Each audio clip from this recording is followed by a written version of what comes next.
Chicken தொக்கு எப்படி செய்யலாம் வாங்க பார்க்கலாம். ஒரு பேனில் 2 ஸ்பூன் எண்ணெய், 1/4 ஸ்பூன் சீரகம், 2 பெரிய வெங்காயம் நறுக்கி வச்சுக்கிறேன். அதையும் ஆட் பண்ணிவிட்டு நல்லா கண்ணாடி பதம் வர வரையும் வதக்கிட்டேன். ஒரு 1/4 ஸ்பூன் உப்பு, நல்லா வெங்காயம் வெந்த பிறகு 2 ஸ்பூன் இஞ்சி பூண்டு பேஸ்ட்டு,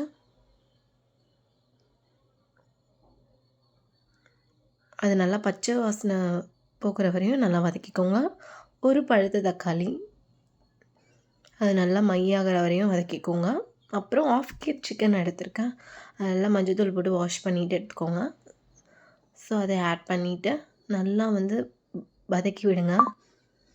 அது ஒரு 3/4 பதத்தில் வெந்திருக்கணும். ஸோ மூடி போட்டு நல்லா வேக வச்சுட்டு மசாலா பார்த்திங்கன்னா சிக்கன் குழம்பு மிளகாய்த்தூள் ஒரு 3 ஸ்பூன், 1/4 ஸ்பூன் மல்லித்தூள், உப்பு தேவையான அளவுக்கு. மசாலா பத்தலைனா மசாலா ஆட் பண்ணிக்கோங்க. நான் எக்ஸ்ட்ரா கொஞ்சம் ஒரு 1/2 ஸ்பூன் ஆட் பண்ணிக்கிறேன். லைட்டாக தண்ணி ஊற்றி நல்லா கிளறி விட்டுக்கோங்க. நல்லா கொதிக்கணும்.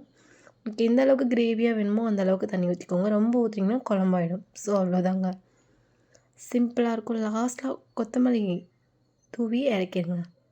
ஸோ அவ்வளோதான். கண்டிப்பாக ட்ரை பண்ணி பாருங்கள்.